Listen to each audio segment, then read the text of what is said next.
Clive Staples Lewis was a novelist, poet, academic, medievalist, literary critic, essayist, lay theologian, broadcaster, lecturer, and Christian apologist.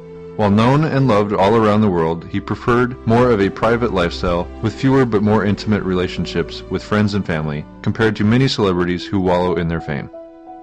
Lewis was born on the 29th of November, 1898, to Albert and Florence Lewis in the quiet green hills of Northern Ireland. He was very close to his mother. In 1908, when Lewis was only 9 years old, his mother passed away from cancer. This was hard on Lewis since he was so close to his mother. 2 weeks after her death, his father, unable to deal with the death of his wife, sent young Lewis to his first boarding school. He bounced around from school to school until he went to college. There was barely any time for Lewis and his brother, Warnie, to grieve the death of their mother before they were shipped off to school. His father was not there emotionally for the boys, as he should have been, and they were not able to emotionally grieve and heal from the death of their mother. Because of this, his relationship with his father became very strained. One time that demonstrated this was when Lewis was preparing to leave for World War I, and he wrote to his father asking him to come and see him off. His father never showed up, and this was the last straw for Lewis. When Lewis was injured in the war, he was in the hospital and he wrote to his father asking him to come and visit him. His father never showed again, but his friend Patty's mother, Mrs. Moore, came to visit him. After that, he did not really keep in contact with his dad, and the relationship was very strained. He wrote to Greaves once saying he had not heard from his esteemed parent for some time, and wondered whether he had committed suicide yet. Lewis slowly grew to despise and deceive his father. In 1929, Albert became very sick and Lewis went home to be with his sick father. He wrote to a friend, "I am attending at the almost painless sickbed of one for whom I have little affection and whose society has for many years given me much discomfort and no pleasure." Albert died on the 25th of September, 1929, when Lewis was 40 years old. On the 16th of June, 1895, just 3 years before the birth of C.S. Lewis, Warren Hamilton Lewis was born. From the time that they were very young, the boys were already inseparable.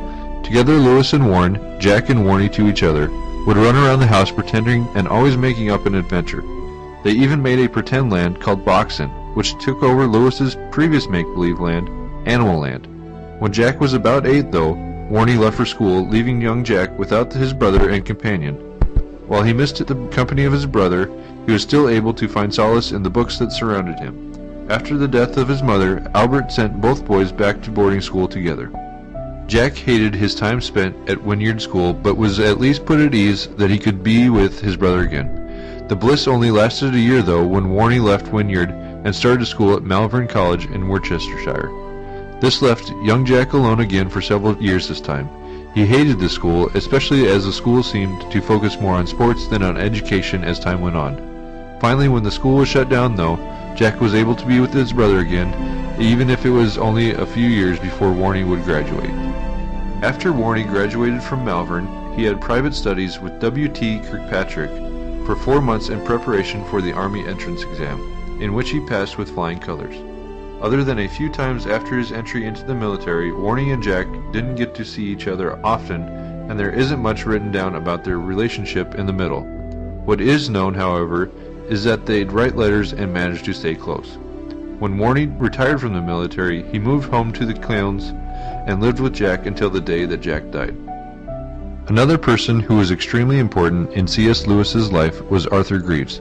Alistair McGrath, the author of C.S. Lewis, A Life, Eccentric Genius, Reluctant Prophet, described Lewis's friendship as one of the most significant and intimate relationships of his life.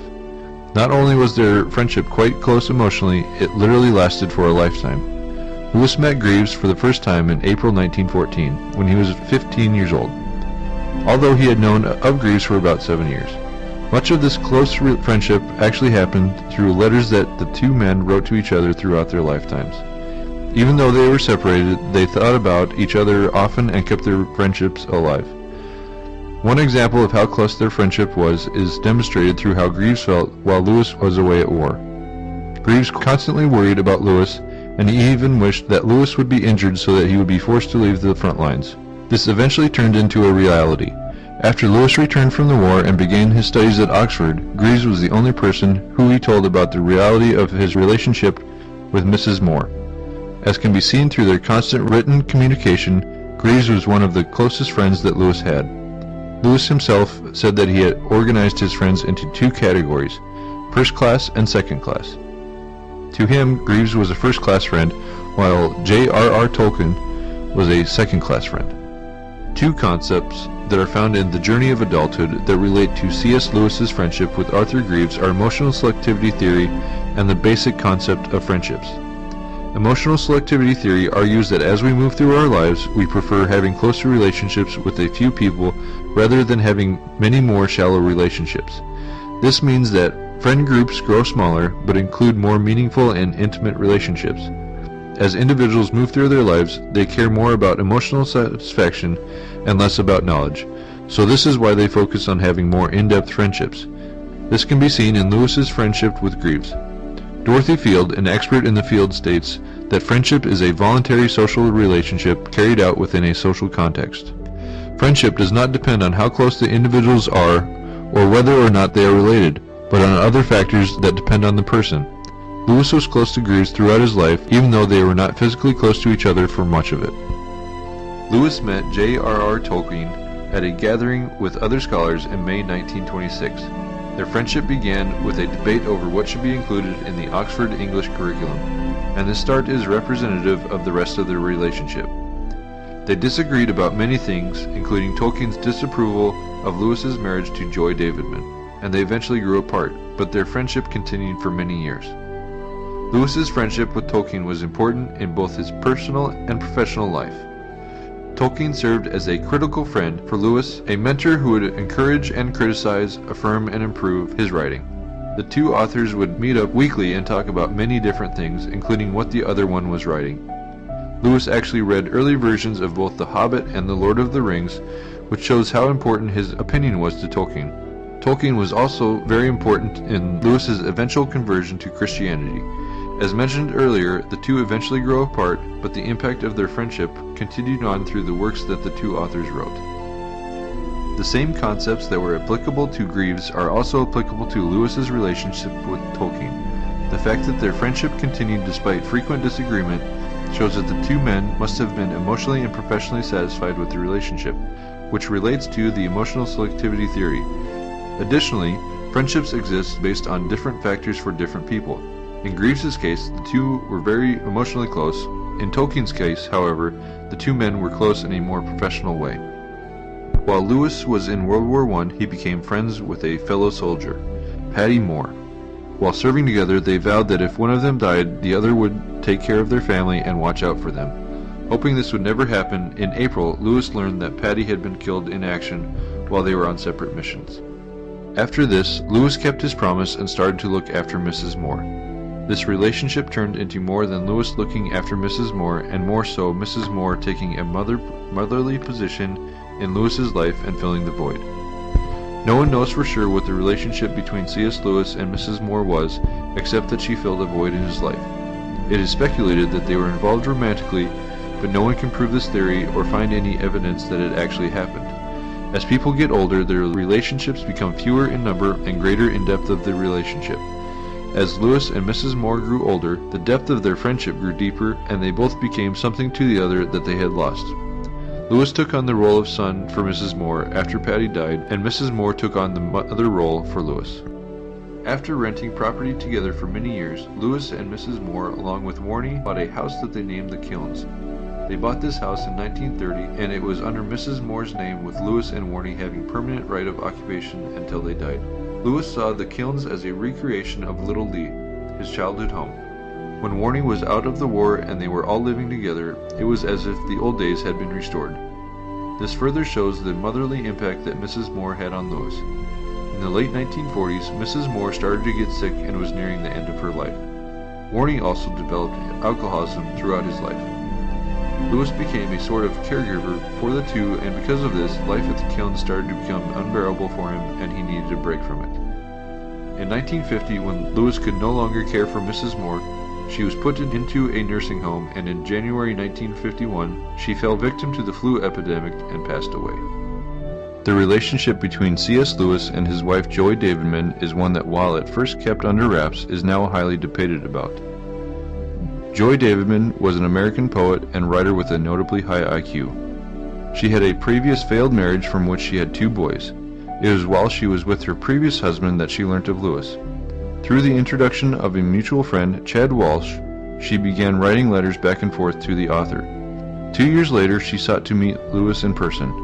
When asked about the nature of his mother's visit to England, her son Douglas stated, she was not above telling nosy friends that she was going to England to seduce C.S. Lewis.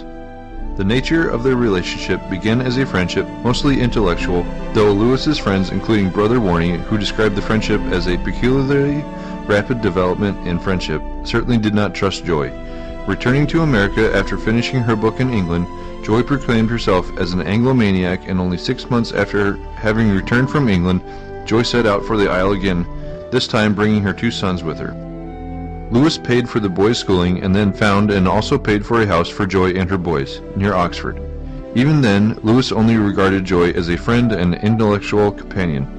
Warren said about the relationship, "For Jack, the attraction was at first undoubtedly intellectual. Joy was the only woman who he had met who had a brain which matched his own suppleness in width of interest and in analytical grasp, and above all in humor and a sense of fun."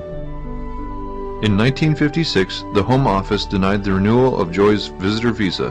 She was now faced with the daunting reality of having to return to America, a country where she was not very welcome at the time due to her known previously involvement in the Communist Party, and her plans of seducing the great C.S. Lewis were folding under. Knowing that his closest friends would not only disapprove but try to stop it, Lewis secretly entered a civil union with Joy at the Register office, stating that the marriage was a pure matter of friendship and expediency. After the union became known amongst his immediate friends and family, the general consensus was that Joy had manipulated and guilted him into the decision of the marriage. Although the new couple lived separately, Joy soon started taking full liberties of her newfound marriage to Lewis. One positive aspect of the marriage was that it allowed Joy to join the English workforce, where beforehand Lewis had been supporting not only her but also her 2 boys. The other aspects, however, were not so great, the most notable being that after Lewis refused Joy their request to stay with him in the kilns, a place he held almost sacred in his heart, she wasted no time pointing out that as his wife, she was legally entitled to live with him as he was legally her husband, and moved into the kilns against the wishes of Lewis. Not long afterwards, she tried to claim the house as hers since she was married to Lewis so that her sons may inherit it someday, not really realizing that the house was actually in Mrs. Moore's name and that it would never be hers. Lewis's relationship with Joy became rocky. As she began to demand more and more, he started to see that what his friends meant when they cautioned him that she was maybe an American gold digger. However, only 6 months after the marriage, things in the couple's lives took a different turn. One day, while Joy was walking across her kitchen, she fell and broke her upper leg. Upon examination in the hospital, the doctors gave them the news that Joy had bone cancer. Lewis developed a sense of love for Joy when he realized that she would soon be taken from him. Having a newfound passion for the same woman who was driving him nearly mad, Lewis decided that their marriage needed to be of the church kind and not just for legal technicalities any longer. Because Joy was a divorced woman, Lewis struggled to find a priest that would perform the ceremony in the Church of England. Luckily, an old student he had come into contact with during his time at the university was willing to do the ceremony as a form of repayment for his gratitude of the intellectual gift that Lewis had given him in his university years. On the 21st of March 1957, Peter Bide married Joy and Lewis in a godly ceremony. Joy went into remission shortly after leaving the hospital, but 2 years later, after returning from a belated honeymoon to Greece, the cancer came back, this time more rigorous and ravaging. Joy died on the 13th of July 1960. Lewis was sent into a deep depression. Just 3 years after the passing of his wife, Lewis developed a heart condition that would send him to join his wife on the 22nd of November 1963. Glimpses of the exchange theory can be seen in the relationship between Lewis and Joy.